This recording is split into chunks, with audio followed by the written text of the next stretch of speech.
Psaume 4. Seigneur, voici couler le sang de la patrie. J'entends le bruit qu'il fait en tombant sur la terre, le bruit sourd en 5 ans de luttes ennemies, de ces gouttes tombant du corps de tant de frères. Seigneur, voici couler le sang de notre race, sang du combat guerrier, sang des guerres civiles, sang des foyers noircis que quelques flammes effacent, sang de ceux qu'on fusille au fossé de nos villes. Seigneur, voici couler le sang de notre terre.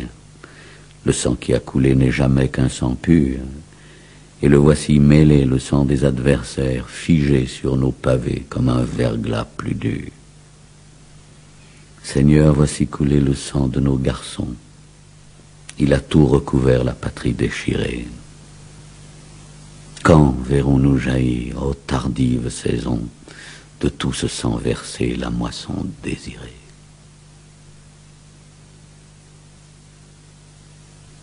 Mon pays me fait mal. Mon pays m'a fait mal par ses routes trop pleines, par ses enfants jetés sous les aigles de sang, par ces soldats tirant dans les déroutes vaines, et par ce ciel de juin sous le soleil brûlant. Mon pays m'a fait mal sous les sombres années, par les serments jurés que l'on ne tenait pas, par son harassement et par sa destinée, et par les lourds fardeaux qui pesaient sur ses pas. Mon pays m'a fait mal par tous ces doubles jeux, par l'océan ouvert aux noirs vaisseaux chargés, par ces marins tombés pour apaiser les dieux, par ces liens tranchés d'un ciseau trop léger. Mon pays m'a fait mal par tous ces exilés, par ces cachots trop pleins, par ces enfants perdus, ces prisonniers parqués entre les barbelés, et tous ceux qui sont loin et qu'on ne connaît plus. Mon pays m'a fait mal par ces villes en flammes, mal sous ses ennemis et mal sous ses alliés. Mon pays m'a fait mal dans son corps et son âme, sous les carcans de fer dont il était lié. Mon pays m'a fait mal par toute sa jeunesse, sous les draps étrangers jetés aux 4 vents, perdant son jeune sang pour tenir les promesses dont ceux qui les faisaient restaient insouciants.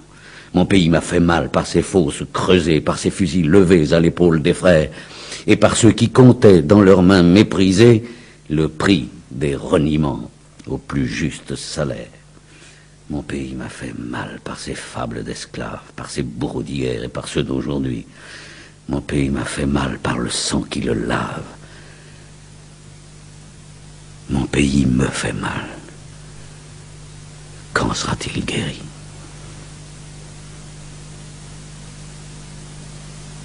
Psaume 5. Exilés sur le bord des eaux de Babylone, nous avons suspendu nos souvenirs, Seigneur, aux arbres dépouillés par les pluies de l'automne. Et rappelons ainsi le passé dans nos cœurs. On nous dit de chanter sur la terre étrangère les chansons qui berçaient les jours évanouis. On voudrait voir monter de nos longues misères le dérisoire appel des plaisirs de jadis.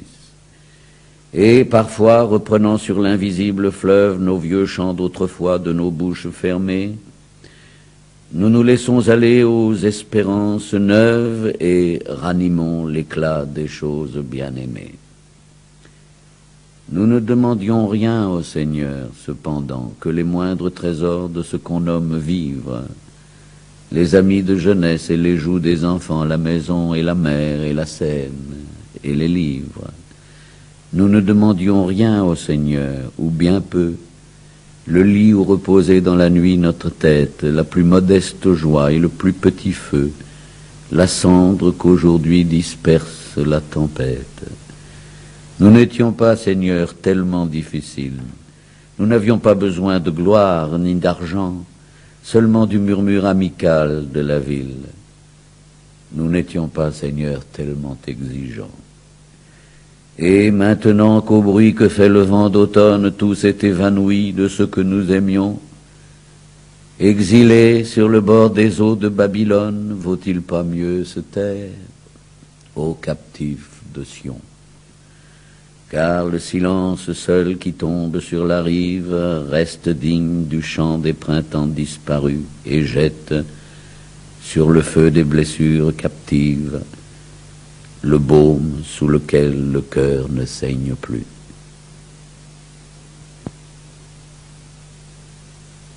Noël en tôle. Qu'importe aux enfants du hasard le verrou qu'on tire sur eux. Noël n'est pas pour les vénards, Noël est pour les malchanceux.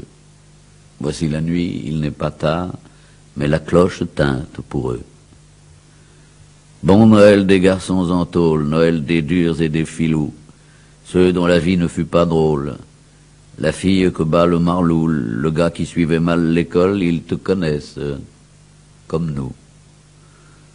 Noël derrière les barreaux, Noël sans arbre et sans bonhomme, Noël sans feu et sans cadeau. C'est celui des lieux où nous sommes, où d'autres ont joué leur peau, sur la paille, dormi leur somme. Les chefs qui lâchent leurs garçons, ceux qui s'enfuient, ceux qui sont riches, boivent sec dans leur réveillon de la Bavière ou de l'Autriche. Mais nous autres, dans nos prisons, nous sommes contre ceux qui trichent. Je t'adopte, Noël d'ici. Bon Noël des mauvaises passes, tu es le Noël des proscrits, de ceux qui rient dans les disgrâces, des pauvres bougres qu'on trahit, et des enfants de bonne race. Nous savons qu'au dehors, ce soir, les amis et les cœurs fidèles, les enfants ouvrant dans le noir malgré le sommeil leurs prunelles, évoquent l'heure du revoir et tendent leurs mains fraternelles. Et pour revoir Jean du dehors, le vrai Noël de nos enfants, il suffit de fermer encore nos yeux sur l'ombre de l'absence pour dissiper le mauvais sort et faire flamber l'espérance. Le jugement des juges. Ceux qu'on enferme dans le froid sous les serrures solennelles, ceux qu'on a de bure vêtus, ceux qui s'accrochent aux barreaux, ceux qu'on jette la chaîne aux pieds dans les cachots sans soupiraux, ceux qui partent les mains liées, refusés à l'aube nouvelle, ceux qui tombent dans le matin tout disloqués à leur poteau, ceux qui lancent un dernier cri au moment de quitter leur peau, ils seront quelque jour pourtant la cour de justice éternelle. Car, avant même de juger le criminel et l'innocent, ce sont les juges, tout d'abord, qu'il faudra bien que l'on rassemble, qui sortiront de leur tombeau du fond des siècles, tous ensemble, sous leurs galons de militaires ou leurs robes couleur de sang. Les colonels de nos falots, les procureurs dont le dos tremble, les évêques qui, face au ciel, ont jugé ce que bon leur semble, ils seront à leur tour aussi à la barre du jugement. Quand la trompette sonnera, ce sera le premier travail. Mauvais garçon, de 100 000 ans vous n'aurez eu tant de besogne. Pour tuer ou pour dérober, vous n'aviez guère de vergogne, mais vous avez bien aujourd'hui à soigner un autre bétail. Regardez, dans le petit jour, c'est le chien du berger qui grogne, il mord leur mollet solennel et le fouet claque à votre pogne. Rassemblez les juges ici dans l'enceinte du grand foirail. Pour les juger, je vous le dis, nous aurons sans doute les saints. Mais les saints ne suffisent pas pour énoncer tant de sentences. Ceux qu'on a jugés les premiers, autrefois, pendant l'existence, comme il est dit au livre vrai, ne seront jugés qu'à la fin. Ils jugeront d'abord le juge. Ils pèseront les circonstances. À leur tour, alors, d'écouter l'attaque autant que la défense. Les juges vont enfin passer au tribunal du grand matin. Les tire-laines dans la nuit, les voleurs crachant leurs poumons, les putains des brouillards anglais accostant les passants dans l'ombre, les déserteurs qui passaient l'eau, happés dans le canot qui sombre, les laveurs de chèques truqués, les nègres sous dans leurs boxons, les gamins marchands d'explosifs, les terroristes des jours sombres, les tueurs des grandes cités serrés par les mouchards sans nombre, avant d'être à nouveau jugés, feront la grande cassation. On les verra se rassembler, montant vers nous du fond des âges, ceux qui, les raquettes aux pieds, parmi les neiges du Grand Nord, ont frappé au bord des placers leurs compagnons, les chercheurs d'or, ceux qui, dans la glace et le vent, au comptoir des saloons sauvages, ont bu dans les verres grossiers l'alcool de grain des hommes forts, et qui, négligents de la loi, confondant l'oubli et la mort, ont rejeté les vieux espoirs de gagner les tièdes rivages. Ils s'assiéront auprès de ceux qui ont tiré dans les tranchées, et puis qui ont dit non, un jour, fatigués des années d'horreur. Des soldats tués pour l'exemple et des décimés par erreur, et près des durs, des militants de toutes les causes gâchées, de ceux qui tombent en hiver sous les balles des fusilleurs, de ceux qu'enferment au cachot les polices des empereurs, et des jeunesses de partout par leurs chefs en fuite, lâchés Oui, tous, les soldats, les bandits, on leur fera bonne mesure, ne craignez pas, hommes de bien. Ils seront jugés, eux aussi, mais c'est à eux, pour commencer, qu'il convient de parler ici. Car la parole est tout d'abord à ceux qui courent l'aventure, et non à ceux qui, pour juger, se sont satisfaits d'être assis, de poser sur leur calme front leur toque noire ou leur képi, et de payer d'un peu de sang leur carrière et leur nourriture. Les adversaires d'autrefois pour ce jour se sont accordés. Les justes, traînés au bûcher, sont auprès des mauvais enfants, car les juges seront jugés par coupables et innocents. Au-delà des verrous tirés, qui d'entre eux pourra aborder? Qui verra ses lacets rendus, sa cravate et ses vêtements? Socrate juge la cité, Jeanne signe le jugement, et à la cour siègent ce soir la reine et Charlotte Corday. Ils passeront, ils répondront aux tribunaux des derniers jours, ceux-là qui avaient tant souci de garder leur hermine blanche, et les cellules s'ouvriront sans besoin de verrou ni clenche. À la cour du suprême appel, ce n'est pas les mêmes, toujours aux frères des tôles glacées qui seront du côté du Manche, les pantins désarticulés attachés aux poteaux qui penchent, se dresseront pour vous entendre, ô juges qui demeuriez sourds. Et ceux qui ont passé leur nuit à remâcher leurs mauvais rêves, les pâles joueurs de couteaux, les héros morts pour leur combat, les filles qui sur le trottoir glissent la drogue dans leurs bas, ceux-là qui pendant des années ont perdu leur sang et leur sève par le juge et par le mouchard et par Caïphe et par Judas, ils verront le grand condamné, roi des condamnés d'ici-bas, ouvrir pour juges et juger le temps de la grande relève.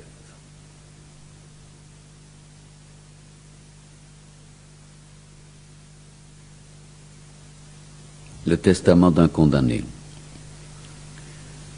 L'an 35 de mes années, ainsi que Villon prisonnier, comme Cervantes enchaîné, condamné comme André Chénier, devant l'heure des destinées, comme d'autres en d'autres temps, sur ces feuilles mal griffonnées, je commence mon testament. Par arrêt, des biens d'ici-bas, on veut me prendre l'héritage. C'est facile, je n'avais pas terre ou argent dans mon partage. Et mes livres et mes images, on peut les disperser au vent. La tendresse ni le courage ne sont objets de jugement. En premier, mon âme est laissée à Dieu qui fut son créateur, ni sainte ni pure, je sais, seulement celle d'un pécheur. Puissent dire les saints français qui sont ceux de la confiance, qu'il ne lui arriva jamais de pécher contre l'espérance. Quel don offrir à ma patrie qui m'a rejeté d'elle-même? J'ai cru que je l'avais servie. Même encore aujourd'hui, je l'aime. Elle m'a donné mon pays et la langue qui fut la mienne. Je ne puis lui léguer ici que mon corps en terre inhumaine. Et puis, je laisse mon amour et mon enfance avec mon cœur, le souvenir des premiers jours, le cristal, le plus pur bonheur. Ah, je laisse tout ce que j'aime, le premier baiser, la fraîcheur, je laisse vraiment tout moi-même. Ou s'il existe, le meilleur à toi, à la première image, au sourire sur mon berceau, à la tendresse et au courage, à la féerie des jours si beaux. Soleil même dans les sanglots, fierté aux temps les plus méchants, pour que rien ne change à nouveau l'âge qu'a toujours ton enfant. Et pour toi, ma sœur, mon amie, j'ai passé si peu de temps loin de toi, toute notre vie, nos cœurs du même battement ont battu. Ce que je laisse, c'est nos greniers des vieux printemps, c'est les jeux de notre jeunesse, nos promenades d'étudiants, c'est parmi la neige glacée la gaieté qui restait la tienne, le sourire que tu faisais par-delà les grilles lointaines. Toi si fière, ô toi indomptée, rieuse parmi les déveines, mon amie de tous nos étés, ma sœur des joies, comme des peines. À toi encore que j'ai vu naître comme une enfant de mes 12 ans, petite sœur, à la fenêtre tu vins aussi au jour pesant. À toi, tout ce qui nous assemble, le mépris des cœurs trop fuyants, le silence qui nous ressemble, et l'amour qui n'est pas bruyant. Petits enfants de ma maison, ô vous qui ne m'oublierez pas, et peut-être d'autres viendront.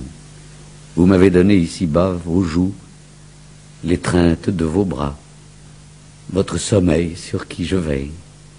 Je vous appelle ici tout bas, je vous rends toutes ces merveilles.